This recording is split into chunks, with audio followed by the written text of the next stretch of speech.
Hey, everybody. I think I know what day it is. It's Monday. It's time for Splintered Grace. Thank you for joining us. I am Tina Frank, a conservative Christian woman that also is a believer in miracles. Hi, everyone. I'm Bonnie Violet, a transgender drag queen, artist, chaplain person, struggling with my words. Well, it's your turn. Last week, it's your turn this week to struggle with the words. At least I know what day of the week it is. Right. It's Tuesday, right? Don't get me started. So, hey, how was your weekend? The weekend was good. I feel like life is so full. It feels like so much happens from day to day, and like filming like a music video with some other drag friends for a fundraiser. You and I were on a radio show. Yes, we were. I thought that went pretty well. What did you think? Yeah, I really enjoyed that. Bob was a great host. It was a great opportunity, I think, for us to really just kind of share a little more details about the restoration process that we've been through. Yeah, for sure. And for folks who are curious, we'll put the links to that interview probably in this description. I think I can get you a link. Also, there's a good chance we'll probably upload it on the podcast as well. So as like maybe a bonus episode for this season. I don't know. That just kind of came to mind. That sounds like a plan to me. Maybe we could do that. Yeah, I was, it's it's like with so many things, you and I were talking a little bit about this, how we both can kind of get so self-conscious when we're doing things and then kind of like critical about them. And so like, I was feeling the same way, went through the interview and there was a part of me was like, oh, I didn't get to say this, or did we say that? Or did we and then I was able to listen back to it. And I was like, oh, we didn't do too bad. We did pretty good. Yeah. That's awesome. I can't wait to hear back. I'm going to listen back today. So tell us a little more about the video you're shooting. Did you say it was for a nonprofit? Yeah, it was for like the recovery community. I did a number with Sutro Towers, Linda Summers, and Aliyah Little. That's their names. And that's awesome. Yeah, we did a salt and pepper number because it's a 90s themed show. So that was cool. Should we have you give us a little demonstration? No. I signed an agreement that said I couldn't. Okay. That's a little bit of a lie. I was gonna say. It's not a little bit of a lie. It's a total lie.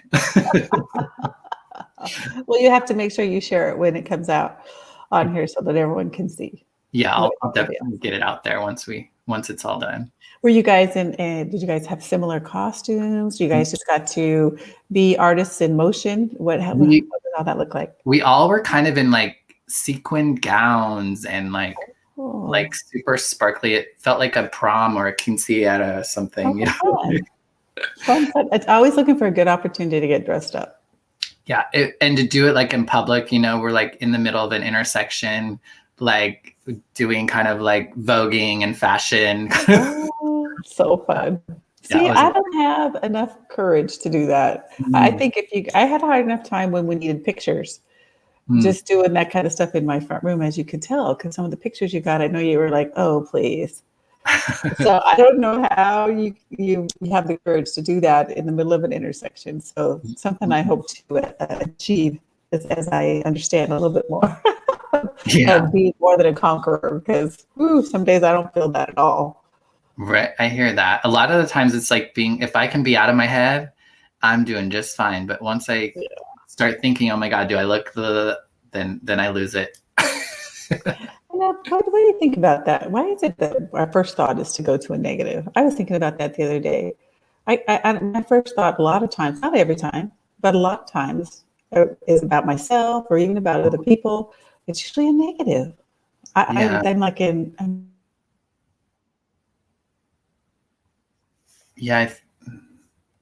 connection. Kind of lost our connection there for a second, I think. I'm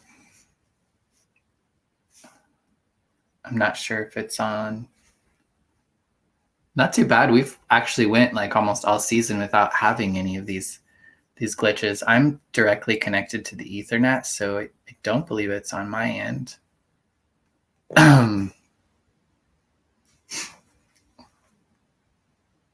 Hold, please.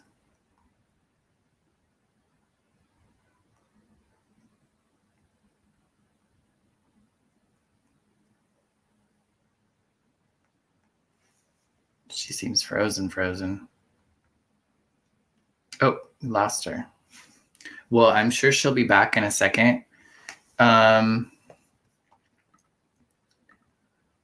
are folks out there? Let's see. All right. I don't know what to do when she's not here. I don't know what to talk about. I don't know what to say. We volley off one another. Today, though, we were we didn't necessarily have a topic today as well either. So if you all have a question or something you would like to hear us talk about, that would be really great. You could just put it in the comments. Yeah, it looks like I just got a message that the connection is good. So at least on my side. So hopefully Tina will be able to pop in here in a second. But if you have questions or comments or something you'd love for us to talk about, please do put it in the comments because we could really use it today. We never have a hard time chatting, but if you have something that we can riff off of, that would be really rad. Well, it's one of the things I can just do some of the logistical stuff while we're waiting for her to pop back on. I wanted to give a shout out and a thank you to Violet. Violet is a new Patreon who joined us yesterday, who signed up basically to contribute to the work of a queer chaplain and a Splintered Grace. So if it's something that you're interested, you can check that out as well. I don't do well with this. Oh. Yay. There she is. Hey, sorry about that. Something happened with my internet. It's interesting because the internet truck is out front of my house at my neighbor's house. So I'm wondering They're like, if that has something to do. Yeah. So sorry about that. It's Monday. So I guess one of those quirky things of doing a live broadcast, huh? Yeah. I learned that I'm horrible at stalling and like not having you here. So anyway, I kept talking because I wasn't sure what was happening until my computer went like blue. I'm like, oh, the blue screen of death is never good. Right. Well, and I'm trying to think where you like what you were talking about when you froze. Do you recall? I think we were talking about your video and I don't know. I kept talking, so I don't know where I froze. Right. Well, how was your weekend? well, I don't know. What was the last thing you heard? I don't think I heard anything. Okay. All right. Yeah. So funny. Anyway, I had a great weekend. Easter was this weekend, and for me, it was just like one of my favorite times. We were so blessed that we were able to get together as a church community rather than online, and to me, that was just incredible. We've been able to do that for the last few weeks, but for Easter Sunday was really a blessing because for me, last Easter, all my Easter plans got blown out of the water because of COVID. I think everybody's did it. Yeah, it was the first time ever that we hadn't gotten together at church and family for a very long time. So it was really awesome this year to be able to do that. And we had a great teaching. Some of my family got to go to church with me, which is always a bonus. And then after church, we all came back here and we just had a great time hanging out. I was telling you earlier that my whole backyard looks like confetti. It's all over the place. It's so fun. We hopefully I'm not taking too long, but we decided to make it real easy. We did tacos and paper plates, and we all come armed with water balloons. Oh my gosh, we had so much fun. We had like 600 water balloons, and every one of them popped, and they're all over my backyard. So it's very fun. That was always a fun tradition growing up. Is like especially like around 4th of July, or I feel like that was the big day, but there were times when we would get in huge water fights, and it would be like 2 or 3 house, it's like the whole block down, hoses and water balloons, and like, it was intense. It was a lot of fun. It was a lot of fun. Yeah. We didn't allow hoses, but oh my goodness. But everyone participated, all the adults, all the kids. It was a free for all. We just had a great time. That's great. While you were away, I asked for folks to ask us questions or bring up some topics. So awesome. David sent us a question, so we'll read it here. Okay. David wants to hear your thoughts on God and guns. Why are they always bunched together by many conservatives? Well, I don't know that God has any any specifics about guns. I think that a lot of Christians or conservative Christians believed in on the Constitution and the Bill of Rights and the right to bear arms. So I think it just kind of goes, just follows along those lines. I've never heard my pastor or a pastor ever say we should all be carrying guns. I've never heard that. I think these are just people wanting to exercise their right or feeling that they want to be able to protect themselves. And I will say I go both ways. Although we do have firearms in our home, I don't carry a firearm personally. I do know how to shoot a firearm, so I could protect myself if I needed to. But I have a lot of thoughts about that myself. The Bible says that the battle's not ours, it's God's. And I believe that literally in the physical as well as the spiritual. But I understand people wants to exercise their right to bear arms. I don't think they should be taken away from people. I don't think they should be, I don't know, there should be some regulations, but I think that people are able to make some of their own choices. So I have a lot of different thoughts on that. So I don't want to start a whole nother conversation about all that, but I'm happy to answer any questions that you have based on my own ideas, my own thoughts, and my own beliefs. I'm not speaking for anybody else. Yeah, I think I think that I don't know. I feel like a lot of folks aren't necessarily, completely anti-gun. I think it's just the idea of like there's certain guns, like, do we need machine guns? Do we need like even handguns? I don't know. Those are the things for me, like, that I just don't, but I'm like, I don't know. I don't like guns. I didn't even like them for hunting. Like, I understand doing it for hunting and for food. Like, those are things that we lived on growing up and was very aware of, but I just don't know if I think it's, I don't know. I don't like how there's all these shootings happening and people are getting shot up in the ways that they are. I don't know that just removing guns is going to fix that, but I think it could probably, I don't know. I don't think it would hurt, Guns are a big conversation, and I don't think God and guns are definitely necessarily meant to go together. But I think people that that I know of that are conservative, that are in the church, a lot of them do carry a gun.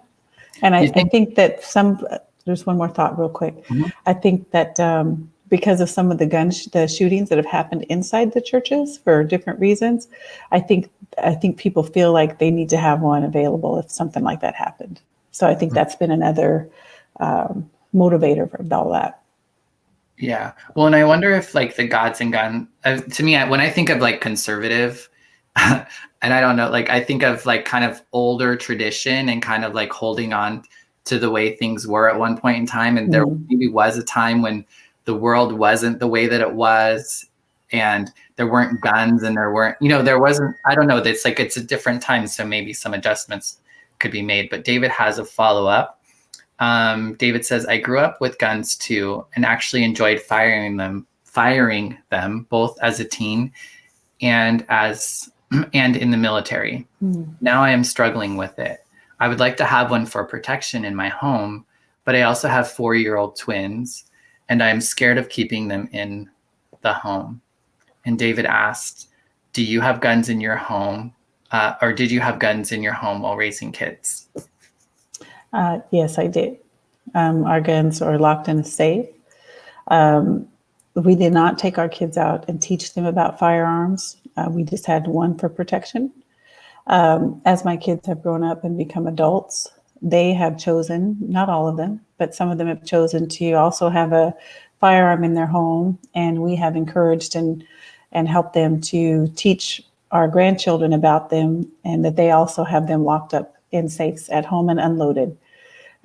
So that we feel like that's a safer way to go. But you're going to hear arguments contrary to that. Well, if it's locked up and unloaded, how can you defend yourself? And I think there's a viable argument if someone was to enter my house. But I think that's where my faith has to cover me. So there's a fine line there. So yes, I did. I was single for most of the time my kids were little, so I did not have a gun. When I got married, the man I married did have a gun, and we kept it locked up.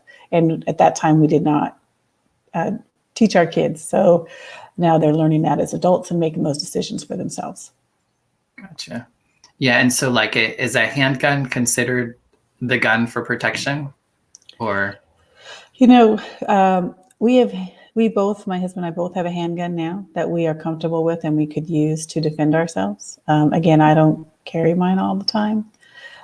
We also do have, he had a rifle when I married him, and then he inherited an older gun that's more of just a novelty that we have. And I can't remember if he's got another one that he has gotten over the years for hunting or not, but that's it. We don't have a whole entourage of guns, but they are all locked in a safe. And not in a safe that's just everyone can see it and admire it, or not that kind of a safe. It's a safe where they'd have to know where it is, how to access it, and pull any of those things out. Yeah. I grew up, I think the only guns that I really grew up around mostly were just more around like hunting guns or shooting, like rifles, shotguns. Yeah. And I never had a desire. Like I just never had, I didn't like guns. I was scared of guns. I remember having an opportunity where when I was younger, I was with my father, and he shot a gun or shot a deer. And I remember I was really excited about it for some reason. So I was like really excited, and I went running up to the hill, and then I got to the deer, and the deer was dying, and I ran down the hill crying and screaming. Yeah, you were heartbroken. Yeah. So I think after that, I just don't like guns. I feel really uncomfortable with them. Yeah. So I just kind of personally, I just don't like being around them, but I get it. I totally get it. Yeah. When your ex-husband lived with me for a little while, he had a handgun, and I was really uncomfortable with that. It's just not my normal, what I'm used to, Right. And I think he still has a few guns laying around. I'm assuming he is responsible with them as well. Mm-hmm. Yeah, I think a part of me just, and I think at the end of the day, it does have to do with I think at the end of the day, it's not a gun itself that it's the person behind the gun, the operator, that can cause the violence. And I do think though that I feel like it's a communal response because of the way this society is existing. It is creating these creating it within some of us, I think, to use guns in a violent way, or to feel like we need to have them, or you know what I mean? And so I feel like the solution isn't necessarily, it might not necessarily be about getting rid of the guns, but working with the people. But also you have to keep the guns away, if you will, until the person's well. Do you know what I mean? Until we can get better. I think kind of like the way that we put guns in a safe when we're around kids, when we're raising kids, is because they're not at a space that they can handle that well. Right. Right. And so that's why like maybe regulations and things like that might make a little sense, and maybe even a little bit more than normal, because we're dealing with like mass shootings in a way that we've never dealt with before. Well, go ahead. Sorry, not to sound old and too crazy conservative, but there are some thoughts on that. I am from a generation a little bit older, and we used to not see all of the violent entertainment that is available now. When we shot a gun, it was shot for a purpose, and it was shot to kill. Be it an animal or a defensive thing. And now I see my grandkids sitting in front of video games for hours at a time, shooting. I know they're fake people. I know they're fake whatever, but I feel like there's a sensitized to some of that. You know what I mean? Because I don't know what the game is, because I don't do video games. So please forgive me. But I saw, and I was so mortified that they are even allowing him to play that, although he's 13. Right. But they shoot this person on the video screen. I know they're not real, but the whole way the shot landed, it was real. It looked just like if you would have shot a person.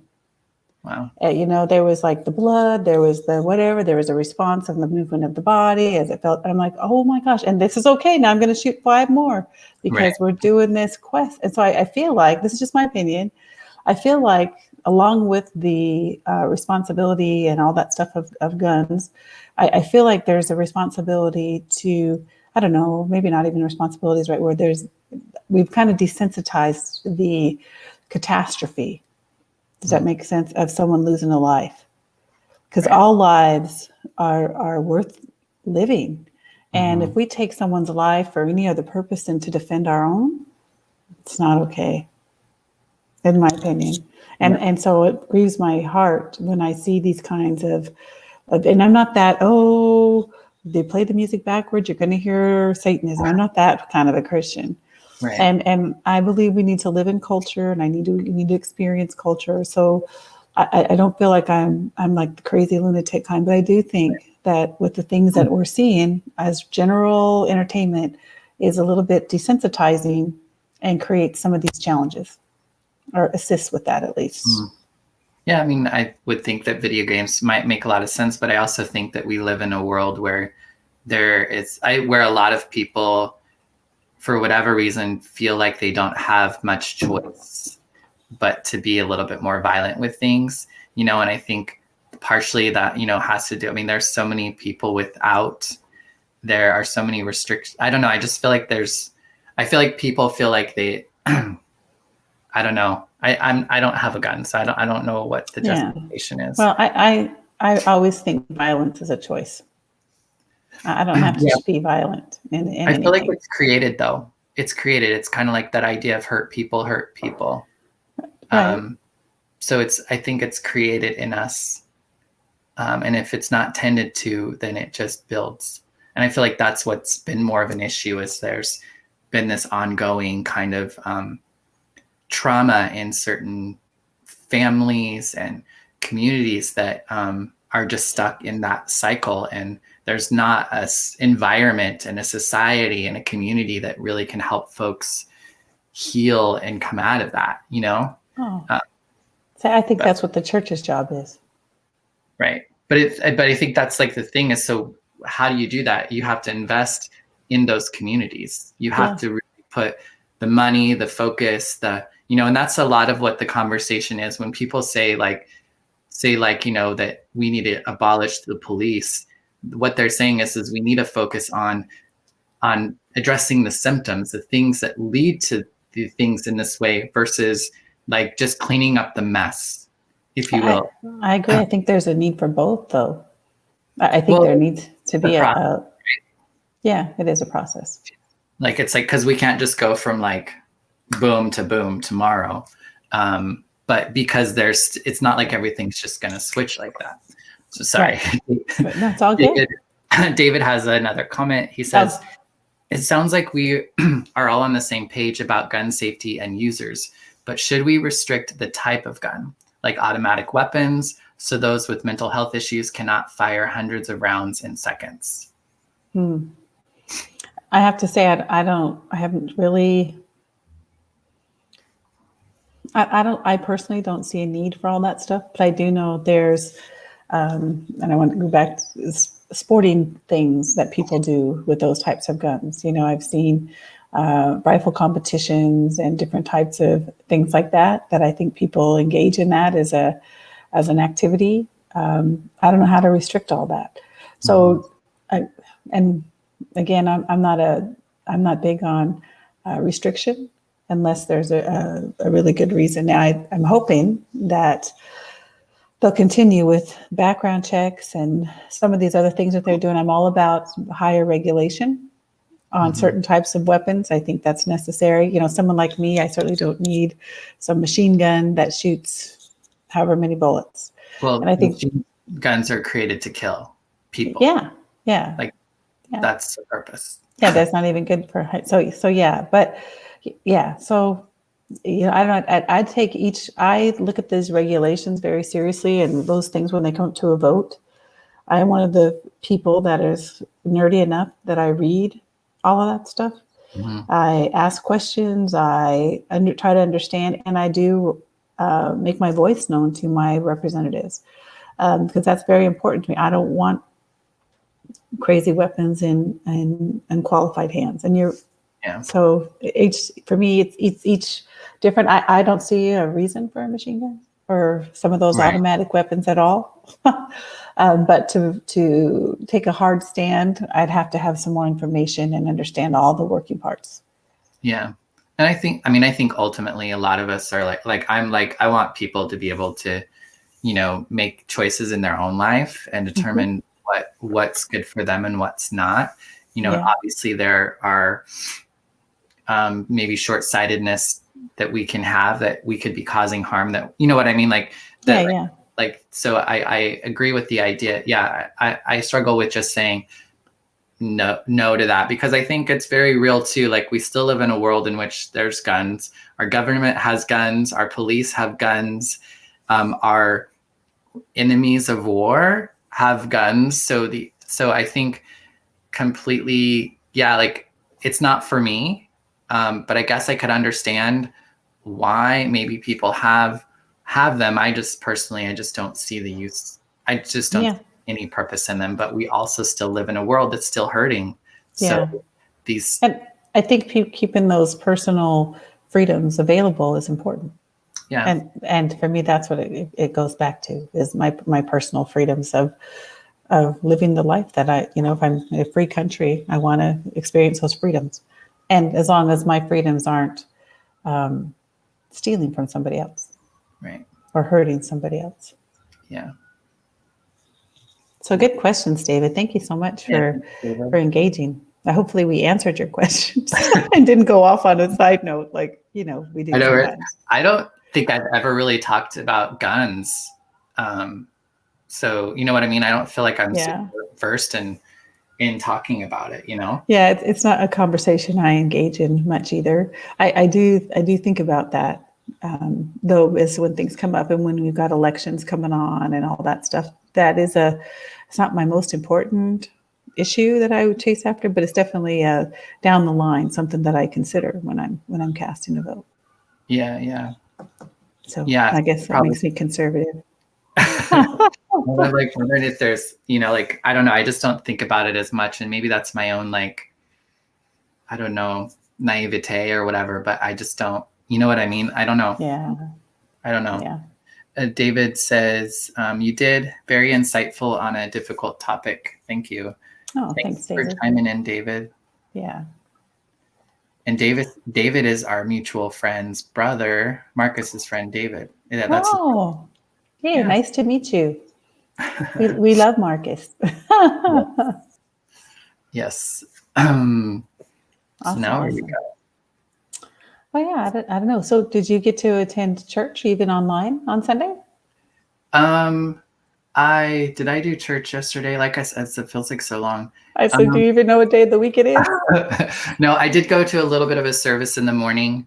The service in Milwaukee that I like to go to. Awesome. But I do my lives now on Sunday mornings too. And I just didn't get a chance to to do it yesterday with doing the movie and all, or doing the video and all that. So I'll be able to probably get a chance to watch something, after. Do you not love and hate all that? Love and hate all what? All the online possibilities. I mean, I so love the ability that if I need to, I can log on and not miss church. But it makes me sad that I can't get to not get to. I don't want to become that person that I don't desire to get together with the church or any group like that. That I'd prefer to have an online interaction, because online interactions are great for supplemental, but for regular activity, I don't think it's I just don't think it's good for us, because we're relational people. But so I think that's a good thing that's come out of COVID, as far as people having to be creative and being able to reach out digitally. Even myself, I've expanded my borders in all of that. So I'm grateful, like you, I can go to church on Monday if something's not happening on Sunday or Wednesday or whatever the day is. But yeah, that's awesome. I can't wait till the day you can walk into a church and actually embrace somebody and engage with somebody. Yeah, me too. I mean, and the accessibility it's different, right? Like, so for some of us, we have more accessibility in a time that we're not supposed to be with one another, because we have internet, because we have a home, because we have these sorts of things. And there are plenty of other people that are kind of now without, because they maybe didn't have those sorts of ways of connecting anyway. And then now they don't have like the buildings or the groups of people to kind of connect with too. So I think it, for some folks, it just maybe made things even more inaccessible. Well, see, I hadn't thought about that. So it just kind of depends. But things sure have changed in the last year. Yeah, I think it's just going to create a world in which, and there was a virtual world. I mean, there's a virtual world that a lot of people lived in. I just don't think it had become as mainstream as it is. And I hope that as things open up, they kind of are able to have that virtual option for folks who do need it, because some of the things that is nice is I think folks who are from smaller towns or rural areas or haven't been out of wherever they are, they can have an opportunity to kind of venture into other communities and other space and kind of be introduced to just difference that can be really helpful. So I think that's been really good. I've enjoyed that aspect a lot myself too. Yeah, me too. You know what? Another thing I've enjoyed is curbside pickup at restaurants. Yeah, I know that sounds bad, but I'm thinking, I'm not sure. I mean, we're in a little small town here where I'm at, and we don't have all the chain restaurants, so all of ours are mom and pop. So when they did all those shutting down and only X amount, so we all made a commitment to purchase a meal from a restaurant, once a week or once every couple of weeks, so that they can kind of keep their doors open. And I have to say, there are some places that I frequented inside the restaurant that I might just continue to pick up my food, because the food was good. I love eating it in my house. And who'd have thought? I still didn't have to cook, so that's nice. The cleanup's still easy. I can toss it in the trash. But so I really kind of, I feel like that whole evolved. I mean, I've got so many options now that I never had before. Before, if I wanted to have takeout or whatever, I had to have a pizza, pretty much. But now I can just have whatever I want, which is nice. Yeah, that is make it nice. So, I'm eager to have the opportunity to be I'm a more tangible person. I don't know. I guess I want to say like 3-dimensional things. I guess, I don't know. It's so weird because I always said I was feeling like I've lost my ability to be affectionate as I've gotten older for whatever reason. Like, I'm not a touchy, feely person like I used to be or whatever. And when that was actually removed from our life for a while, I actually really then I saw actually how much affection I did have in my life, because I hadn't. I just remember feeling more like I was at a deficit of affection in my life and kind of desiring more of it. And then once it kind of was removed from me, then I was like, well, hey, I do have some affection. And I'm grateful for the affection that I've had. And then, so I'm hoping that that's something that I'll continue to kind of like not take for granted in the, in the future as well. So that's interesting. The things that change can help us to realize about ourselves, to me, is continually amazing. Mm-hmm. Yeah. Without change, I think we just kind of exist in a space. So we may be a comfortable space, but if we're not constantly changing and challenging our perspective, who we are, what's important to us, I mean, we will never see areas in our life that might not be where it should be, Yeah. And even as little as what we're talking about. Right. It's in some ways too, it's like, why did it take this to happen for things to change in the way that they're beginning to change? It's like, but I know that's like, I have to be in a lot of freaking pain, and there has to be no other option Alternative. You're right. For me to actually change if I'm not like knocked down. Yeah, I think you're like a lot of other people too. I think you're right. So yeah, this really gave us no other options. And so it's like, we got to adjust. That I was hearing, I don't know if you've been listening to the news or if this is affecting you guys. Our elementary schools, or actually all our schools, are being really affected here because all this change. And I believe change is always good, even if it's uncomfortable or whatever. I think it's always good because something has to rise up from it, right? So all these kids went to online and back in thing, and then back online, and then back. So they've been back and forth. Well, now a lot of these students are choosing not to go back to the classroom. They're making that decision for themselves. And I don't know if they're doing homeschooling, if they're doing online schooling through some of these bigger online high schools that have been around for a while or whatever. But I know one of our school districts here laid off 1,500 people. Oh, wow. Yeah.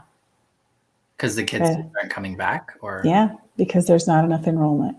And so I'm thinking, at first I'm like, oh, this is awful. And I'm praying that these folks that have been laid off will find another solution. I mean, it's a change for them. So it's a rolling change. So it got affected by the COVID. They went up and down, up and down, up and down, trying to find a solution. Well, now there's another devastating change in this sector. And so now this change the parents made for themselves, for their family, is affecting these other families now without income.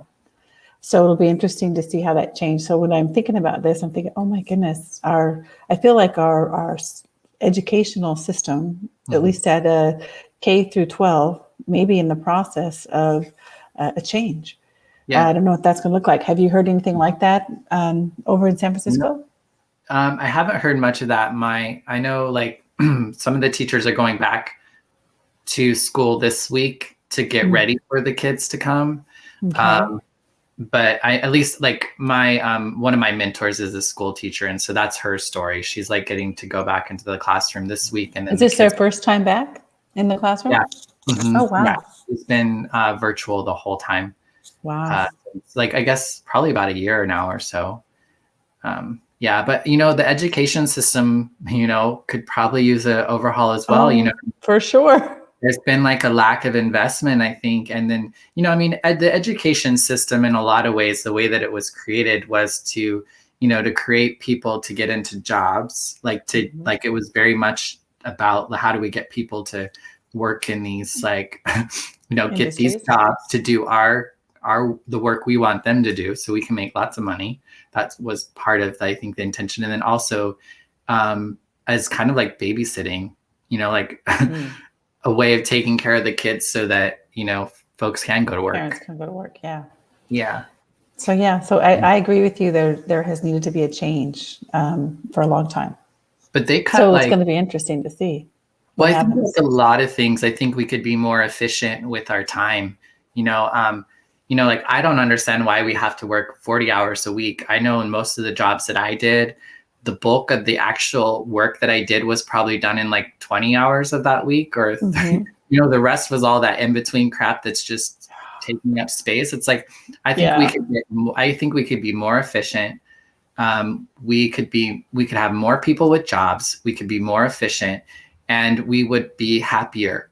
because we would have time to be doing the other things outside of work, because our life is so centered around work. And I think school can be the same way for kids, until they get into their adulthood. And I know, like in Wendell, they started cutting down. They went from a 5-day school to 4-day, I think a couple years ago, basically to save money.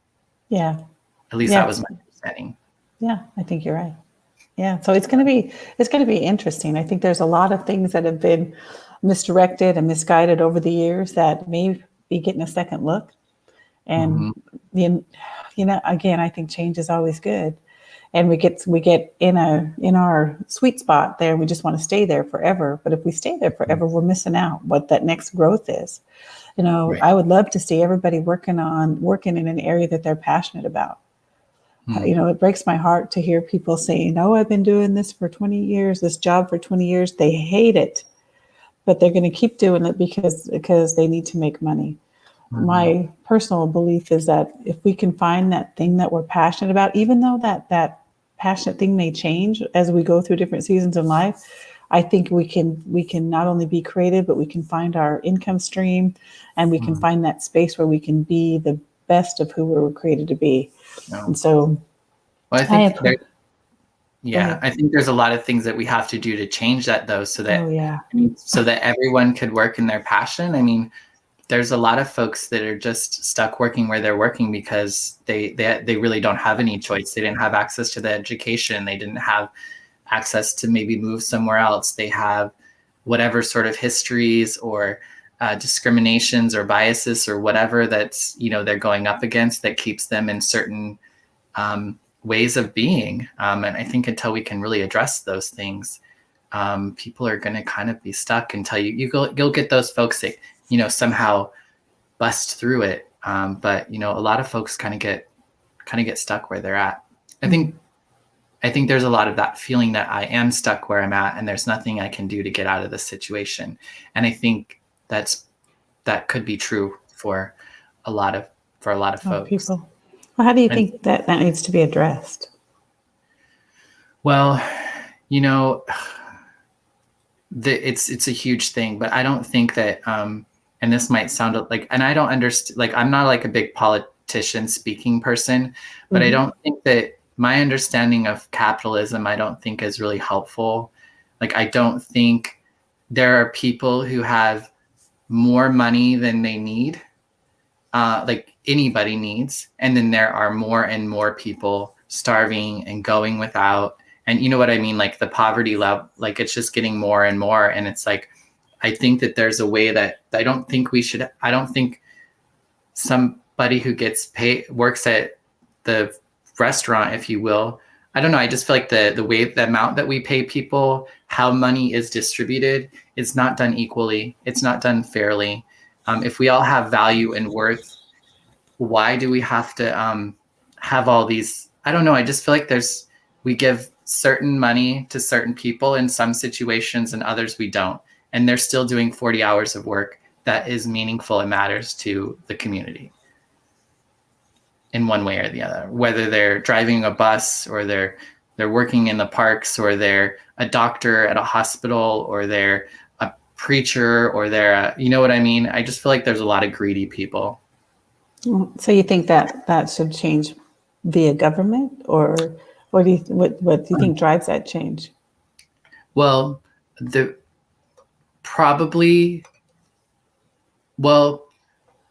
just because the government is so much in I'm not trying to laugh. I'm just thinking, I'm not sure there's a right answer to that. I know. I'm just like, I'm like, I didn't just say that just to tie you up. I was saying this is really not an answer to this. Yeah, well, because the reality is if, like, I guess it has to be with the government, but it also has to kind of be with the people too, that has to change, because it has to be, I don't know, because it just has to be both. Because it has to be both. You're right. The government we all have to participate. The government still kind of has too much control. Are you conservative? No, I don't think that's a conservative. I think that's where conservatives and progressives don't communicate well. I don't think that most progressives are like, therefore people having better experience and more experience and more options and more agency to be able to make your own decisions about your own life. And as long as it's not harming others, I think that we all want that. I think we all just have different ways of how that's going to happen. Yeah, I think you're right.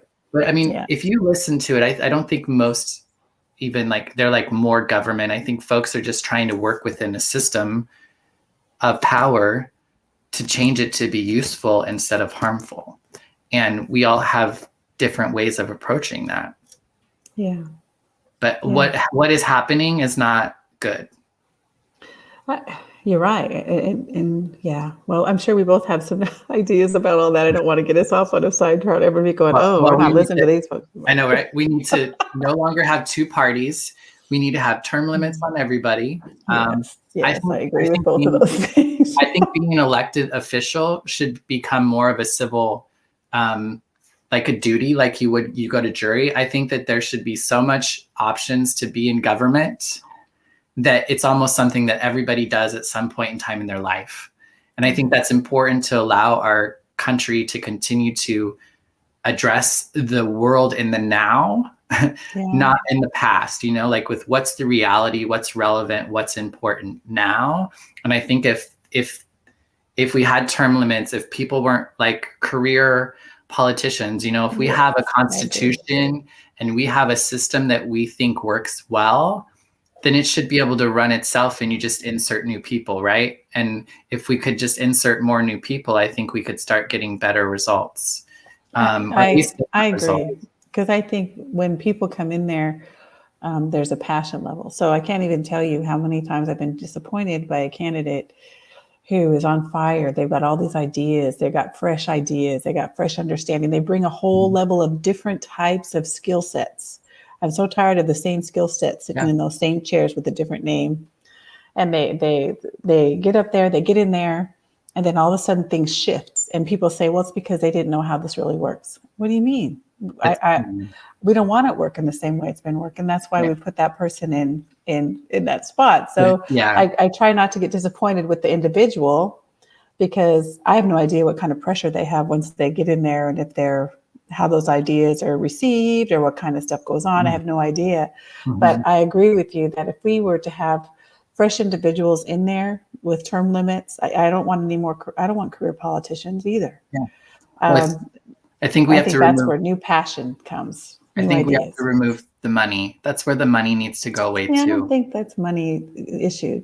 I think that if we can get those limits and those things, and I think, well, I'm with you. I don't think I'm the only way you can get into office is money. You have to have a lot of money in order to even like get into office. You're right. And I think that's right. I think anyone who wants to run should be able to run. And they should have they should have equal press time as everybody else. I don't think anyone should be able to buy an ad. I think they need to earn those ads. The government should pay for the campaigning. No. But it needs to be more balanced, where everyone has an equal opportunity to really show up. I agree. And I think the media's responsibility is to interview all those candidates unbiased and have a real idea of who people are. I want to see their real track record. What have they really done? So I think we're on the same page there. We're going to go off too far, right? No, Sorry. No, we're fine. We can get it all out. Okay. Right now. I think the other thing I think we need to do, I think everybody needs to have the right to vote. Yeah. Period. Well, if they live within the region, I think they should get to it. And I think prisoners, people in jail, should also be voting. I think anyone who's an American citizen should be able to vote. So wherever they're at, I think they should be able to vote. Yeah, I think if you're living in the area, I think you should be able to vote. Okay, well, we just have a gray area there. So just because because like a lot of things, you don't have equal access to. We don't all have access to that same sort of liberty, or that same sort of I don't know, credentialing, if you will. So I think we have to really decide I guess, if you're a resident of the United States, but maybe the definition of who a resident is could change. Yeah. So I think there definitely needs to be a lot of work done in all this. David. Peter says, amazing topics today. That was earlier that Peter posted that. He might not feel that way now, but he did earlier. And David says, including prisoners. Yes, I do. I know that's crazy, but I do think that everyone should have access, even prisoners, partially because I think that our prison system is I want to use that F word. It's not great. I think we have way too many people in prisons for a lot of the wrong reasons. And we're not actually really correcting anything. And we're not creating systems and structure. We're basically just, I think we do this with a lot of things, is we have a problem with something and we throw it away. And I feel like we've done that with people. And I feel like prisons are full of that, and it's easy for government or whoever just to throw these people over here and not think about it. But do you know how we spend so much money on that? We invest so much in that, and I think that it could be better. And if we have so many people in prison that their vote is like pushing some sort of like is swinging the votes, then I think that there's something in that for us to learn from as a country.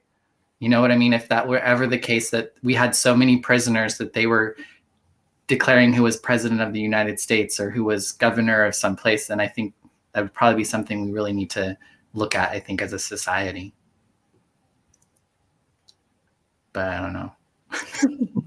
Well, hey, that's your perspective. So you're entitled to have that. That's why we live in the country that we live in. We have that. We can have whatever perspective we want. Yeah. And we can work towards change. Toward that perspective. We just got to do it with dignity and with love and honesty. You know, I just had my family over for Easter, so blessed. But when we sit in this room and we all had a great time playing and doing whatever, but we don't all agree with how things are religiously, politically, whatever. We all aren't the same. So you're not seeing all of my family when you see me.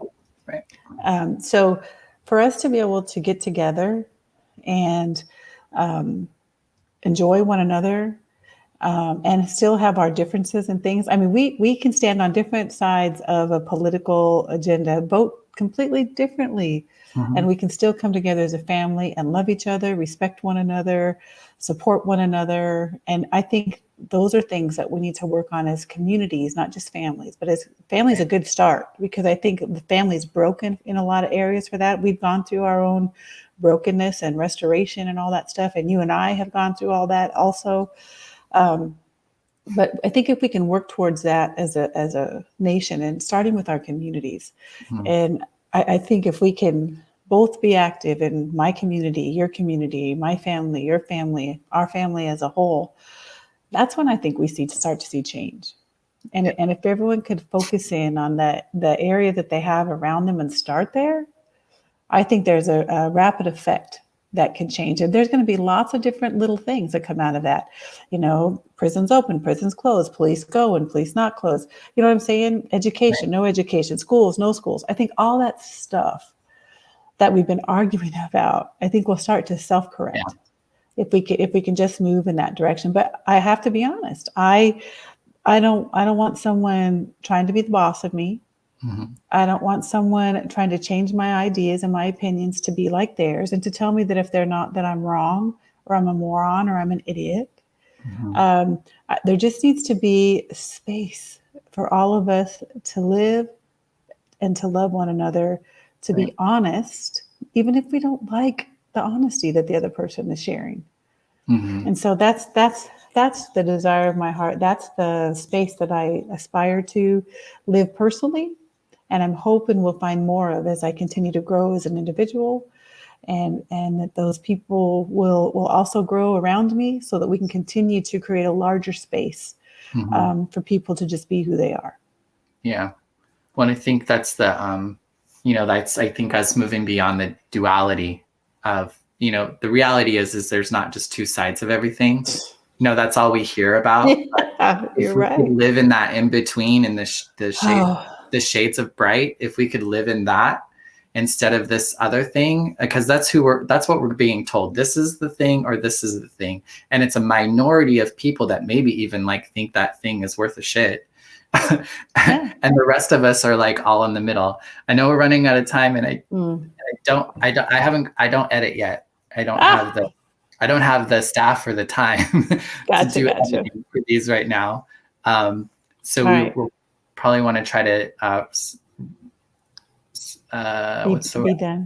be done. Okay. Did you want to share your mask? Oh, I'm sorry. I so forgot. So one of the great things that happened to me this weekend was I got my Splintered Grace mask in the mail. It's so fun. We saw an opportunity to get some of these made. And so if anyone is in the market for a new mask, we ask you consider. Oops, I got mine all wonky here. That's all right. It's very comfortable. It's a soft fabric, and you can let everyone know that you're a fan. Right. Yes. So we have the masks, we have coffee cups, and we have water bottles. So I have the link in the bottom scrolling right now that you can check it out at queerchaplain.creator.spring.com, which is a mess. But it's there. Write it down, and I'll also put it in the description so you can just click on it. That'll be a lot easier. And it'll help support the costs of just hosting this podcast every week, and the work of a queer chaplain. So awesome. And go ahead and plug Bob. Also. Yeah. Well, and so Bob Kaiser has a series on forgiveness with WGHC out of northern Chicago, and so we we'll put a link also in the bottom to his show. He has 3. I think we're in his 3rd episode of the series. So you can check that out, as well as it's a really great series, and he's had some really great folks on there. Yeah, some great conversations. Talking. Also on Wednesday, I'm interviewing Flamey Grant, which I'm excited about that. So anywho, hi, Reverse Art. Glad you could pop in and say hello. We are on our way out.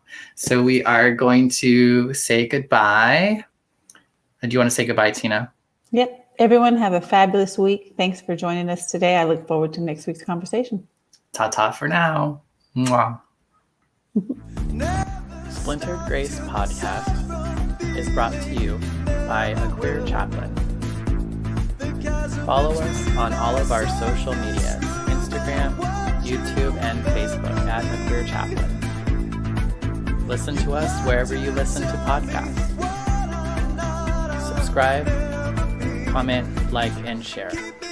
Feel free to tip us at Venmo, Bonnie Violet, and support monthly on Patreon. The song is original by Steven Sandnoff, The Chasm Between Us. Rest in peace, Steven.